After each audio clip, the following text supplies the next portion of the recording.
Hey guys, welcome back to our new video. So in this video we are gonna look how we can sign in on Tata Cliq Fashion app.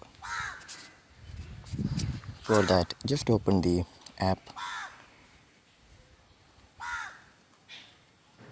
So when we reach here we can see the our homepage right here, and in the bottom we can see the login option. Just tap on the login option right here, and here we can see an option of enter mobile number. Just enter your mobile number right here,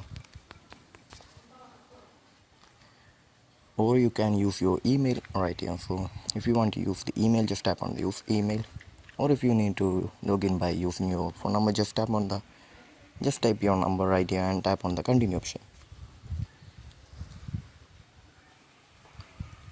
and just give the permission to message. So an OTP will be sent on the number for the verification process. So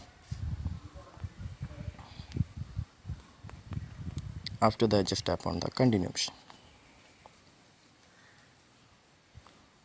So here we can give your email right here, Gmail right here, and just tap on the continue option. So we can see we have been successfully login. So this is how gonna login on Tata Cliq Fashion app. So I hope this video was useful for you. So just do like, share, subscribe to our channel. Thank you and have a nice day.